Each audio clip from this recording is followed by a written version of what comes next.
Now we look at the reading measure. First of all, I want to look at what is one reading. You can see a circle here. We have this circle with radius r, so that r is radius. And suppose you have a center angle, theta. This is theta. You see the initial side and terminal side of theta.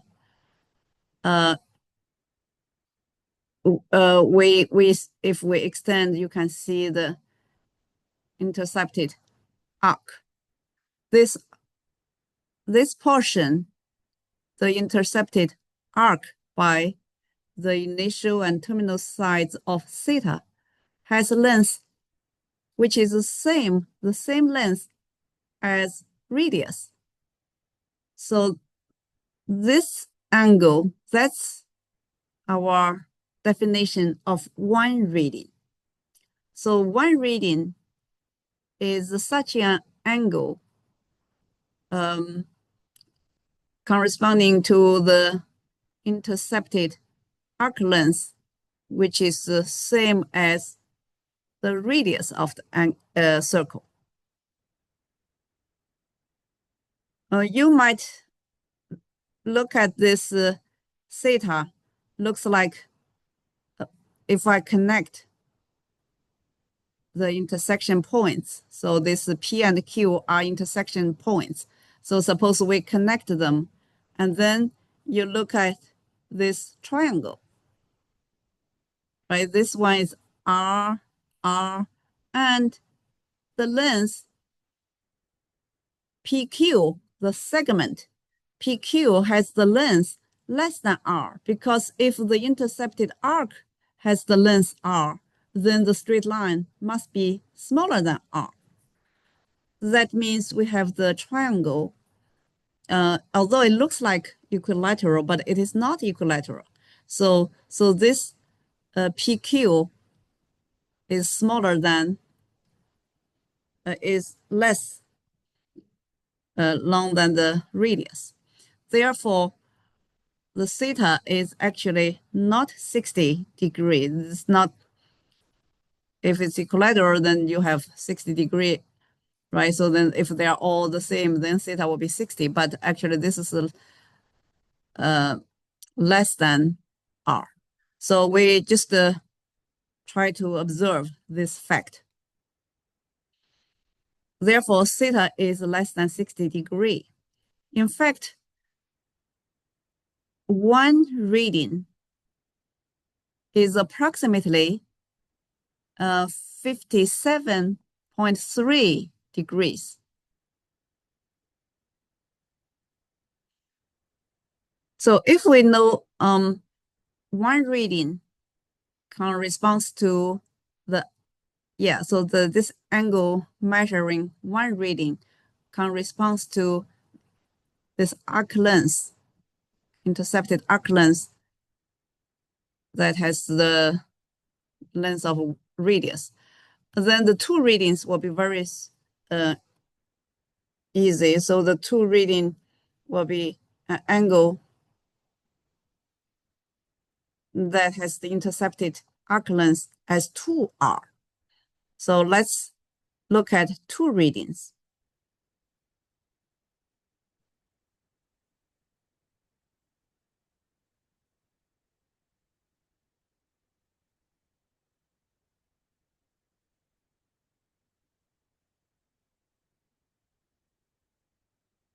So this, if the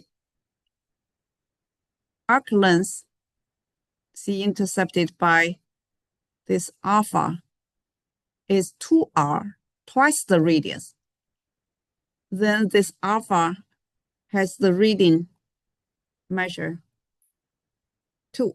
So this is alpha in reading measure, it will be 2 readings.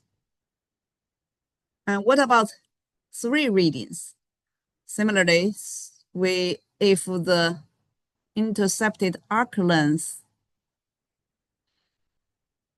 for this angle beta has 3 times the radius length, then the beta will be 3 radians. So here in reading measure, beta is 3.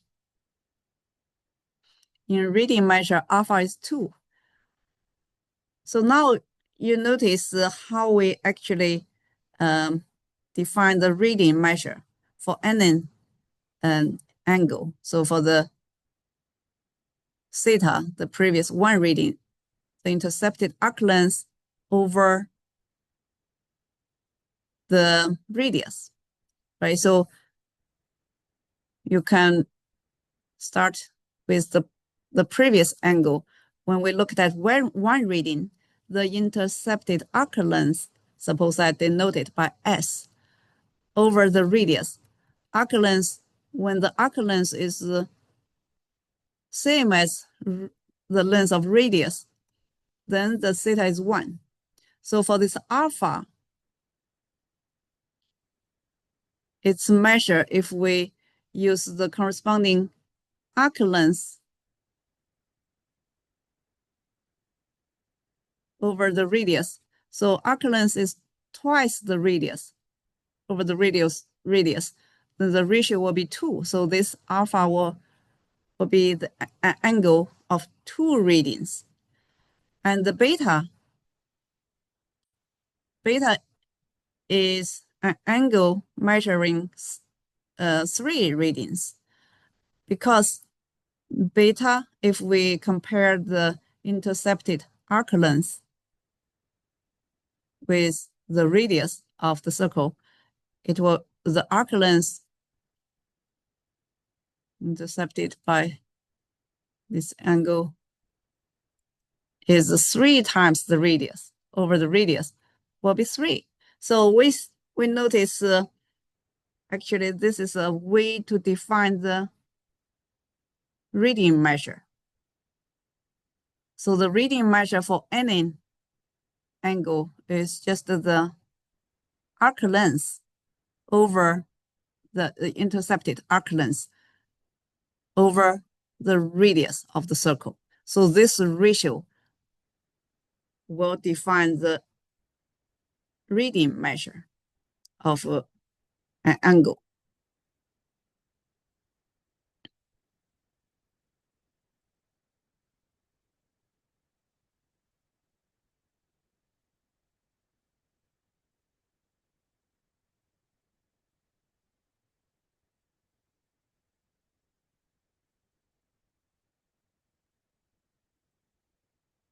That is the definition.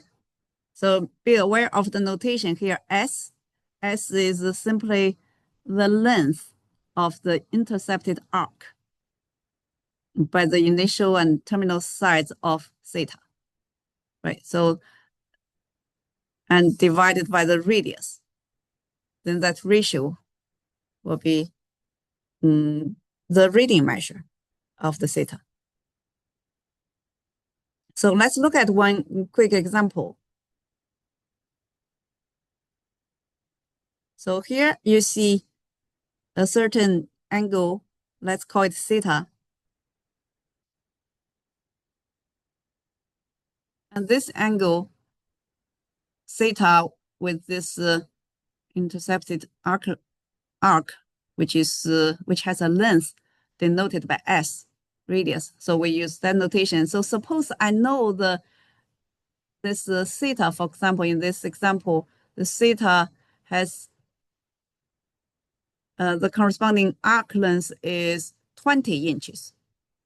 If 20 inches, and the radius is 5 inch, then what is the theta in readings? So let's just simply use the ratio. 20 inches, that's the length of the intercepted arc by this theta. divided by the radius of the circle, which is a 5.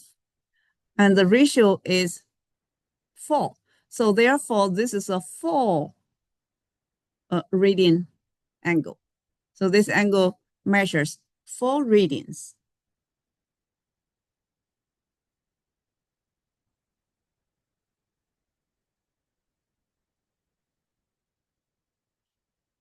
Yeah, so we simply followed definition, right? We get the reading measure of this angle theta. And what about 360 degree angle? How many radians? So we can think about this very special angle, which is a complete rotation. So we know this complete rotation measures 360 degrees.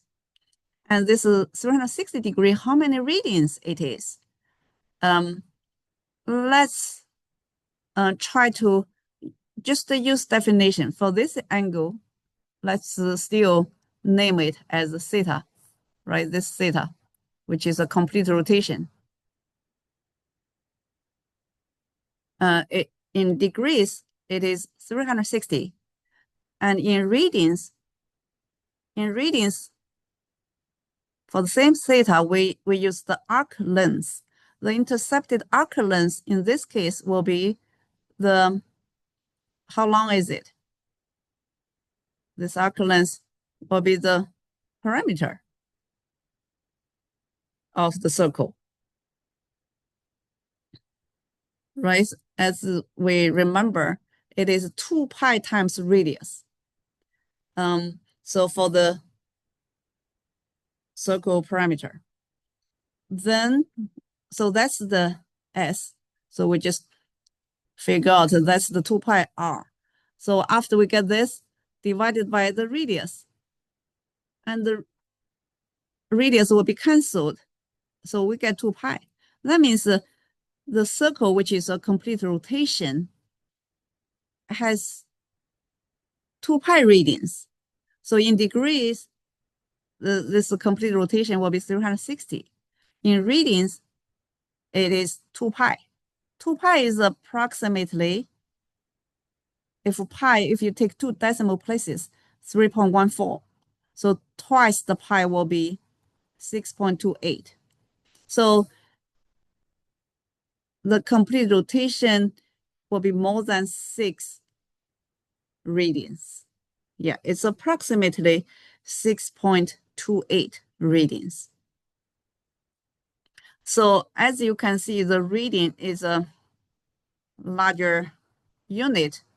Each one radian is equivalent to 57.3 degrees approximately. So now suppose, and we know degree, we want to convert into radians. We know radians, we want to convert it into degrees. And then how do we do that? So first of all, let's remember this simple fact. So for this complete rotation, 360 degree angle is the same as 2 pi radians.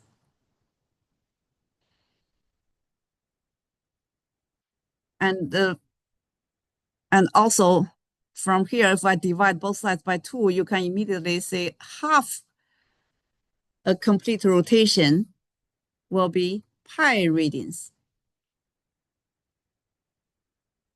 That means if you have an angle, right, if it's a half of the complete rotation, okay.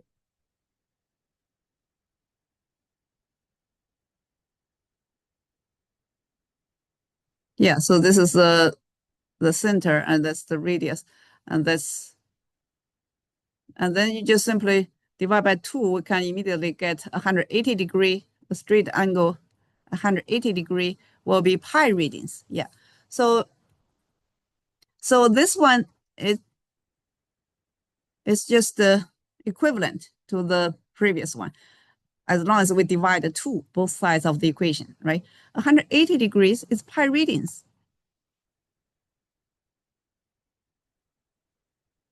What about 1 degree? So each 1 degrees, and for the above, we can divide 180 both sides of the above equation. Then we can get each 1 degree is this fraction of this radians. So just divide this equation both sides by 180. So 1 degree is pi over 180 radians. So suppose you want to convert any degree into radians. Let's say here's one example. If I have a 30-degree angle, then how many radians? So because each 1 degree is equal to pi over 180 radians, then 30 degrees will be 30 times this. Then that will be the reading measure for 30-degree angle. So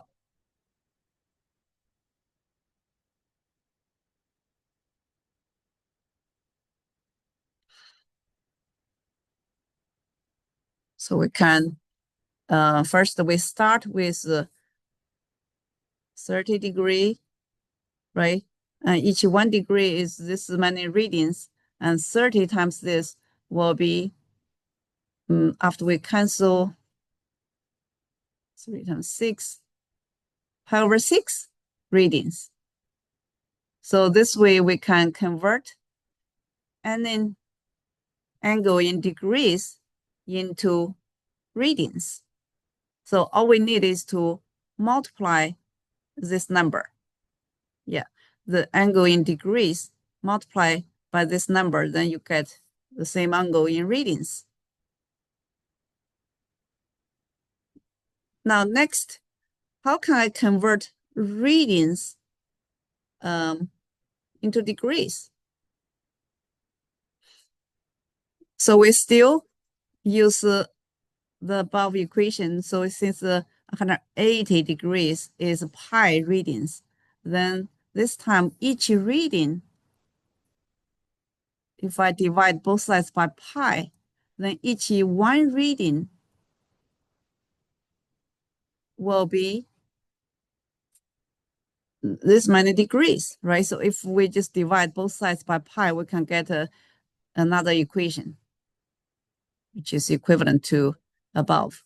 So each 1 reading is this many degrees. And now suppose I have two pi reading. Suppose I have 2 pi readings. This is an example. Let's just use this.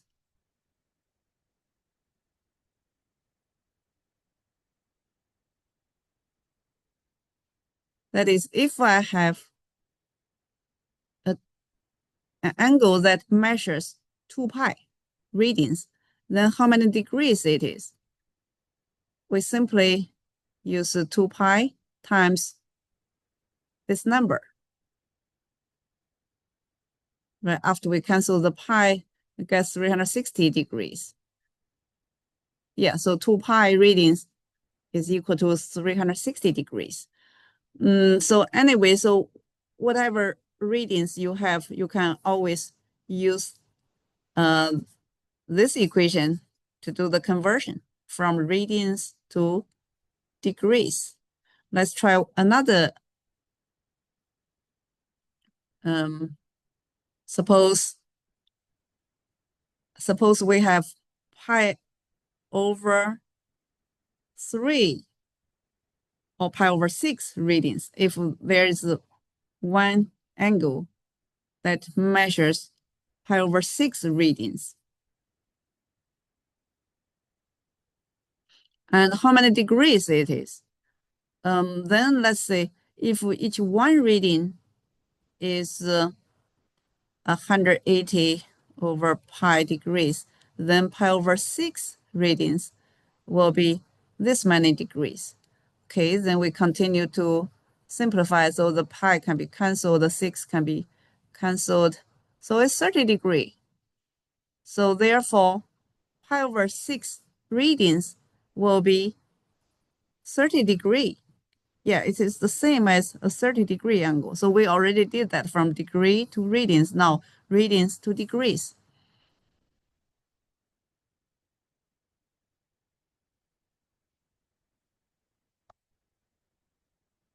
So that conversion formula is very simple and very easy to use.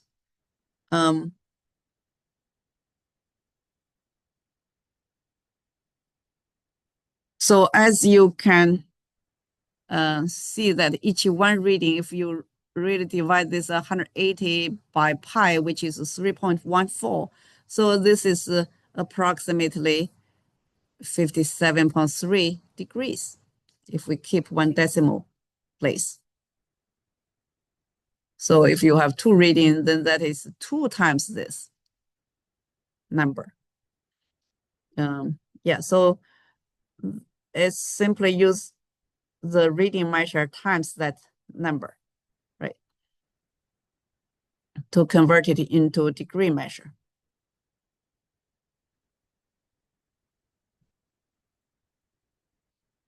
So now we have a number of questions.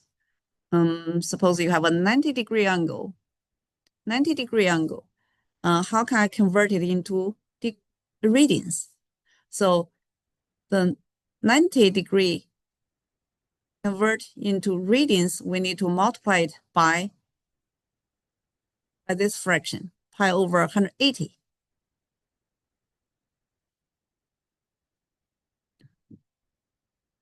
So, and it's very easy to cancel because this 180 is, okay, we cancel the 90, right? This is, so half of pi. So 90-degree angle in readings is just half of pi. So this is approximately, you see pi is 3.14.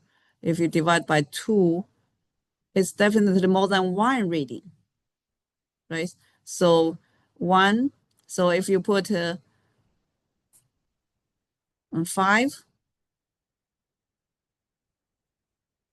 and 7, yeah, so approximately 1.57. 1.57 readings. So half of pi, yeah, it's more than 1 reading, less than 2 readings. So it's 1.57, which is the reading measure of this 90-degree angle. So 45-degree angle, and we do the same, we use the same formula, 45 degrees, because each 1 degree is equivalent to this reading, right? Each 1 degree is pi over 180. So, and the 45 degree will be 45 times this. Then we see it's after we cancel the common factors, and then we get pi over 4. So it's pi over 4 readings. And it's possible that you have a negative angle. So suppose you have a negative 90 degrees, and you just do the same. So this each 1 degree is equal to pi over 180 readings. So if you have negative 90 degrees, you multiply it by negative 90, then that's the reading measure, right? So again, if after cancellation, you get a negative half of pi. So just to remember, that is each degree is equal to this many readings. So if you have the corresponding degree measure, you can get the reading measure of the angle. Now, how about reading measure to degrees. So convert radian to degrees. All we need is to multiply, because each one radian is equal to this many degrees. So each one radian is about this many degrees. Like I said, approximately 57.3, right? So suppose you're given 2 radians, then 2 times this number will be the corresponding degree measure. If you have pi over 3 radians, then pi over 3 times this number will get the corresponding degree measure. So as long as you are given the radian measure, let's say 5 pi over 4. Suppose I have the radian measure of the angle. How do I convert it into degrees? Because each 1 radian is equal to this many degrees. So suppose you have 5 over 4 radians, then you just multiply this by this number, and then we can cancel the 4. 45 times 5, 225 degrees. So this is equal to 225 degrees. So that is the application of this conversion formula. Whenever you go from radians to degrees, you just, for the given radian measure, you multiply this number, get the corresponding degree measure. If for whatever angle in radian measure, you multiply it by this quantity, you get the corresponding degree measure. So now you see that pi over 6, as we calculated already, pi over 6 is a 30-degree angle. Pi over 3 is a 60-degree angle, and etc. So suppose you have negative 2.5 radians, and each 1 radian is that many degrees, then negative 2.5 radians times this will be the corresponding degree measure, which is approximately negative 143.3 degrees.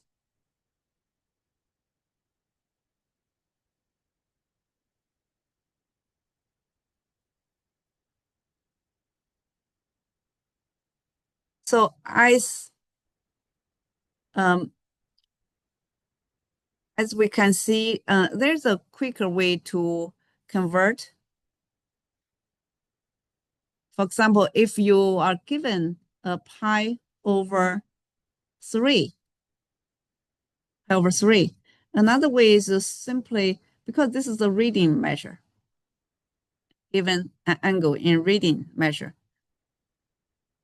So this many readings for theta. And we can also simply replace the pi.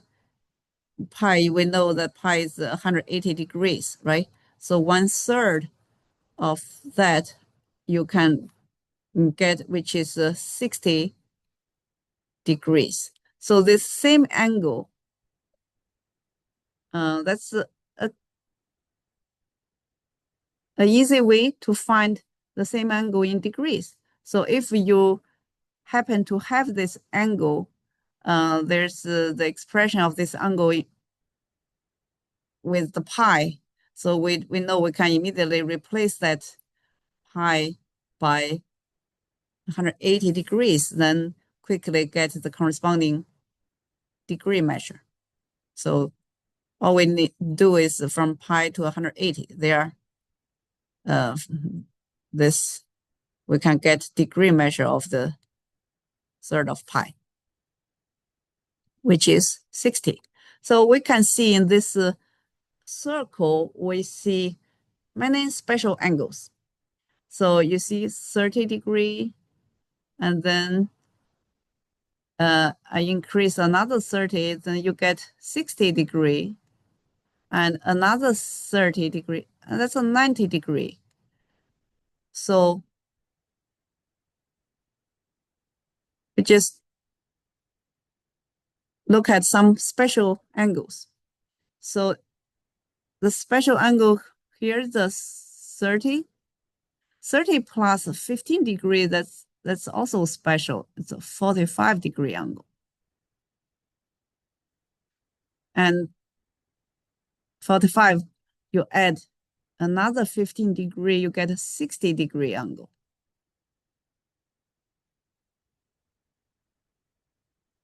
And 60, you add another 30 degree, you get a 90-degree angle.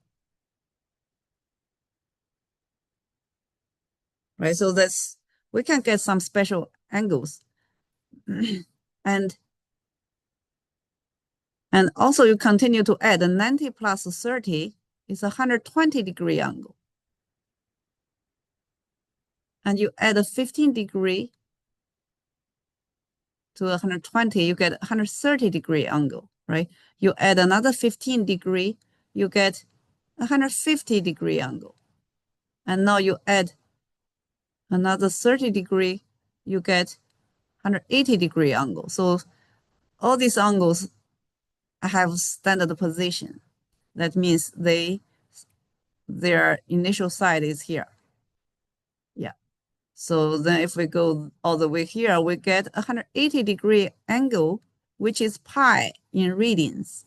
Yeah, same angle, but one is the radian measure, which is pi, right? For this 180-degree angle, this in radians is just a little bit more than 3 radians, right? Pi radians means 3.14 radians approximately. Then you continue. So 180, you add another 30 degree. What do we get? Get 210 degrees. 210 degrees. What is the corresponding radian measure? So because each degree is equivalent to this many radians. So 210 degrees will be how many radians? We multiply that. So we cancel. So for example, we can cancel a 0, which is 10. Cancel 10, right? Cancel a 3. So it's a 7 pi over 6. That's the 7 pi over 6. That is the 210 degrees in radians. So you can convert each degree into radians. Because so far you probably feel more comfortable still with degrees. So let's go from here all the way here. What is this one? So you can see this is 210 at another 30 degrees. That's 240. Yeah, so this angle, if we start from here to here, that's a 240-degree angle. For 240-degree angle, each degree, how many radians? Each degree is pi over 180 in radians. So 240 degrees will be this many radians. After we multiply, we get, so we can keep the pi. Then don't forget the pi is still a number. So it's approximate value is 3.14, right? That we can keep it as this symbol pi. And cancel the 0. That means we cancel a 10 here. We cancel like a 2 with a common factor, right? Cancel a 2, and still we can cancel a 3 because 3 is a common factor. So 4/3 pi is the reading measure of 240 degrees. So you continue in this way for all those special angles, we can get their reading measures. Yeah, so it's a very good practice if you go through this all those special angles and then try to come up with the reading measure. So it's at least a very good review of that formula. And you can do it the other way. For example, how about I try a reading measure? I pick any reading measure just to see whether I get the degree, right? You can verify. So suppose I have 11 pi over 6. 11 pi over 6, that's the reading measure. What is the corresponding degree? So each reading is 180 degree over pi, right? That's each reading is equal to this many degrees. So if I have 11 pi over 6 readings, if I have this many readings, then how many degrees? I just multiply, and then after we multiply, we can do some cancellations. For example, 6 can be canceled with 18, so it's 30. So 30 times 11 is 330 degrees. Yeah, we got it. So 330 degrees. So you can go from radians to degrees using another conversion formula.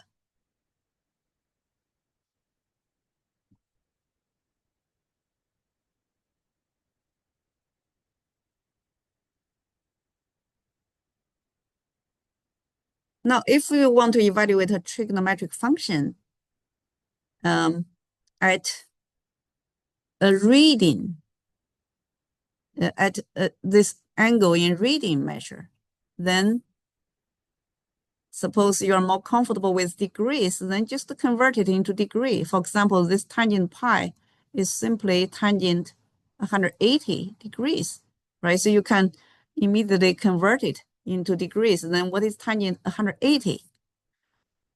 Tangent 180, if you remember using either definition, right? You pick up 1 point on the terminal side of 180. For example, if this is 180 degrees, then pick any point on the terminal side of this angle. You can see that y is 0, right? So this point, y is 0, x is 1, for example. So tangent means y over x. Then you have a 0 for the 180 degree. So the tangent value will be 0. So you just see you are evaluating the trigonometric functions at a reading measure. So if you want to see the degree measure, you can always convert it. So negative pi over 4, what is the degree measure? So just let's do a quick conversion because pi is 180, right? We can just simply do the 180 degree over 4, which is how many degrees? Negative 45 degrees. So this negative 45 degree, and we know it's in the fourth quadrant, and its reference angle is just the 45 degree, right? We use a reference angle, but since the negative 45 is in the fourth quadrant for sine, it has to be negative. So then we continue to evaluate. If you remember the sine 45 degree as a special angle, sine 45 is square root of 2 over 2 and keep the negative sign. So the final answer, this is the value for this sine evaluated at negative pi over 4.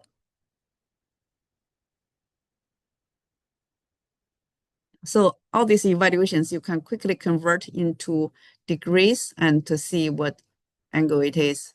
and then you can evaluate the function.